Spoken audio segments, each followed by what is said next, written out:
Guys welcome to my YouTube channel.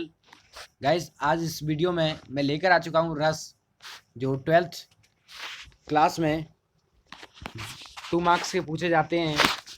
Start करता हूँ। रस रस क्या होते हैं, रस के बारे में अच्छी तरह से समझेंगे।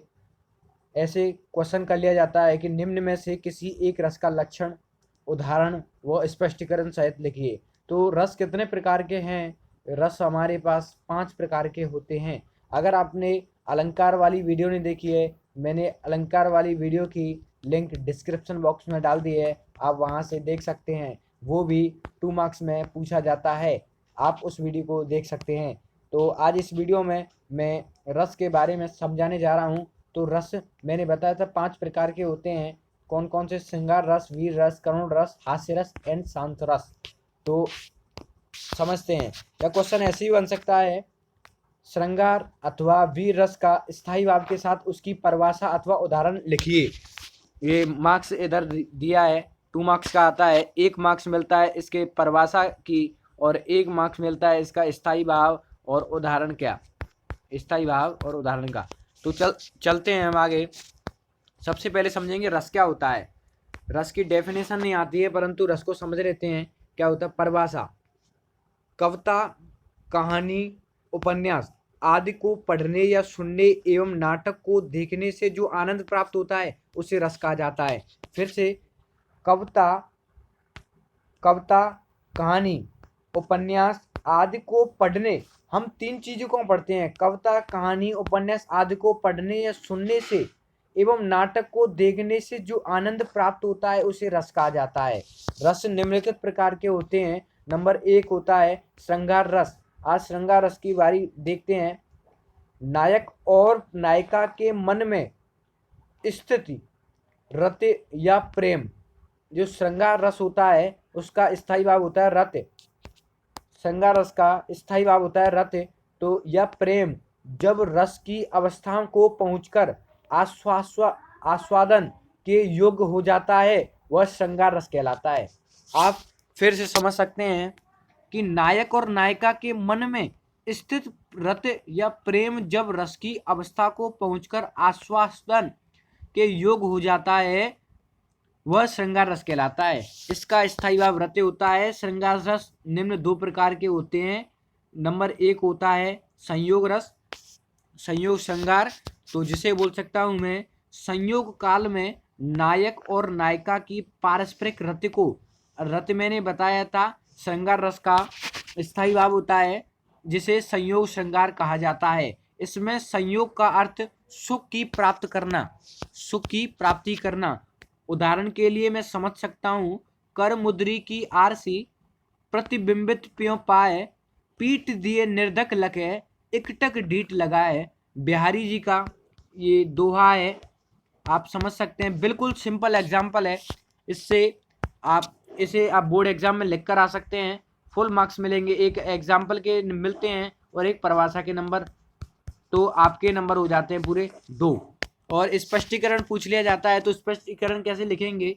इन पंक्तियों में स्थायी भाव रति, रति मैंने बता दिया है कि स्थायी भाव होता है श्रृंगार रस का नायक आलंबन, नायिका आश्रय, अंगूठी के नग में पड़ने वाला प्रतिबिंब जो है प्रतिबिंबित प्यों पाए उद्दीपन है, उस प्रतिबिंब को एकटक देखना अनुभाव, तथा नायिका का हर्षित एवं निधड़क होना संचारी भाव है। आपको क्लियर हो गया। अतः यहाँ इन पंक्तियों में संयोग श्रृंगार है। अब मैं बात करता हूँ वियोग श्रृंगार। वियोग श्रृंगार क्या है? यह इसे विप्रलभ श्रृंगार के नाम से भी यह पूछ लिया जाता है। एक दूसरे के प्रेम में अनुरक्त नायक एवं नायिका, नायक एवं नायिका से अर्थ है प्रेम, जिसे बोलते हैं प्रेमिका और प्रेमी के मिलन का वियोग श्रृंगार का अभाव, अभाव अर्थात समझ सकते हैं आप, वियोग जिसे बोल सकते हैं, छोड़ना जिसे बोल सकते हैं, अभाव वियोग श्रृंगार कहलाता है। अगर आपके ये डेफिनेशन परिभाषा समझ नहीं आती है तो दूसरी डेफिनेशन की मैं बात कर लेता हूँ। जिस रचना में नायक एवं नायिका के मिलन का अभाव रहता है और विरह का वर्णन होता है अर्थात वियोग का वर्णन होता है तो वहाँ वियोग श्रृंगार होता है। तो एग्जाम्पल से मैं समझ सकता हूँ, तुम ऊधो यह कहियो उनसो हम और कहूँ नहीं जानती हैं, पिय प्यारे तिहारे निहारे बिना अखियाँ दुखियाँ नहीं मानती हैं। ये एग्जाम्पल भी अच्छा है, आप इसे बोर्ड में लिख के आ सकते हैं, आप इसे दोबारा देख सकते हैं। स्पष्टीकरण इसका है, स्पष्टीकरण समझ सकते हैं कि इन पंक्तियों में गोपियां आलंबन है, प्रियतम कृष्ण के प्रति भाव की हमारी आंखें तुम्हें देखें बिना मानती नहीं है, उद्दीपन है, उद्दीपन विभाव है, ऊधों को समझाना और उद्बोधन अनुभाव है, गोपियों का हम और कछु नहीं जानती हैं कहकर अपनी व्यवस्था, अपनी जो व्यवस्था है प्रकट करना और रोष को प्रकट करना तथा आंखों का दुखी होना संचारी भाव है, अतः यहाँ वियोग श्रृंगार है। बिल्कुल क्लियर हो रहा होगा। अगर वीडियो पसंद आ रही तो वीडियो को लाइक अवश्य करें। नंबर 2 चलते हैं हास्य रस। हास्य रस क्या होता है आपको समझ आ रहा होगा। हास्य, हास्य का अर्थ होता है हंसी, हास्य का अर्थ होता है हंसी। तो मैं चलता हूं, किसी की आकृति वेशभूषा चेष्टा आदि को देखकर हृदय में, जो हमारे दिल में जो विनोद का भाव अर्थात आनंद का भाव जागृत होता है उसे हास कहा जाता है। यही हास जब विभाव अनुभाव एवं संचारी भाव से पुष्ट हो जाता है तो उसे हास्य रस कहा जाता है। आपको समझ आ गया होगा अच्छी तरह से। मैं दोबारा इस डेफिनेशन को क्लियर कर दूं, किसी की आकृति वेशभूषा चेष्टा आदि को देखकर हृदय में जो विनोद का भाव जागृत होता है उसे हास कहा जाता है। जब यही हास विभाव अनुभाव तथा संचारी भाव से पुष्ट हो जाता है तो उसे हास्य रस कहा जाता है। फॉर एग्जाम्पल देख सकते हैं, बिंद के बासी उदासी तपोव्रतधारी महाबिन नारी दुखारे गौतम के तरी तुलसी सो कथा सुनी बे मुनि वृंद सुखारे हे शिला जब चंद्रमुखी पर से पद मंजुल कंज तिहारे कीनी भली रघुना पंकजु करुणा कर कानन पगुहारे। अगर आपको ये एग्जाम्पल समझ नहीं आया तो आप छोटा सा भी एग्जाम्पल याद कर सकते हैं। शीश पर गंगा हंसे, शीश पर गंगा हंसे भुजनी भुजंगा हंसे हास ही को दंगा भयो नंगा के भ्या में। आप इस एग्जाम्पल को भी लेके चल सकते हैं। स्पष्टीकरण इसका देखते हैं। स्पष्टीकरण है, इस पद्यांश में स्थायी भाव हास है, आलम्बन राम, उद्दीपन गौतम ऋषि की पत्नी का उद्धार है, अनुभव मुनियों की कथा आदि सुनाना और संचारी भाव हर्ष चंचलता एवं उत्सुकता, अतः यहाँ हास्य रस है। समझ गए होंगे आप।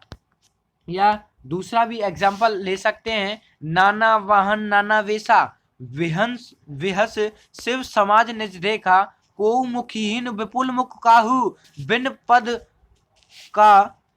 पद कर को बहु बाहु। तो स्पष्टीकरण इसका भी दिया है तो हम समझ सकते हैं यह हास्य रस है।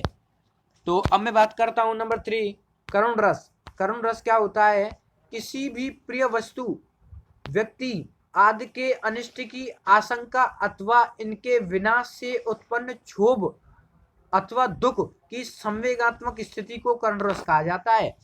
करुण रस कहा जाता है। क्लियर हो गया होगा। तो बात करता हूं इसके एग्जाम्पल पर। तो एग्जाम्पल क्या कह रहा है, इस करुणा कलित हृदय में अब विकल रागनी बजती क्यों हाहाकार स्वरों में वेदना असीम गरजती। ये जयशंकर प्रसाद जी ने कहा है। स्पष्टीकरण है, स्पष्टीकरण की ओर चलते हैं। इन पंक्तियों में स्थायी भाव प्रिया की मृत्यु होना तथा उससे उत्पन्न शोक, शोक अर्थात क्या समझ सकते हैं, वियोग बोल सकते हैं, दुख बोल सकते हैं, दुख जिसे दुख बोल सकते। आलम्बन क्या है, प्रिया की मृत्यु, उद्दीपन विभाग प्रिया की याद आना, अनुभव हृदय में हाहाकार मचना, संचारी भाव स्मृति और उसके परिणाम स्वरूप उत्पन्न शोक, अतः यहाँ करुण रस है। आप समझ सकते हैं। नंबर 4 चलते हैं, रस। रस क्या होता है, वीर रस की डेफिनेशन समझना होगा। युद्ध अथवा किसी कठिन कार्य को करने के लिए हृदय में जो उत्साह जागृत होता है उसे वीर रस कहा जाता है। एक और बार समझते हैं, जब हम किसी लड़ाई को करने जाते हैं, किसी कठिन कार्य को करते हैं, तो हमारे जो दिल में एक एक्साइटमेंट उठता है, उत्साह आता है, उसे ही वीर रस कहा जाता है।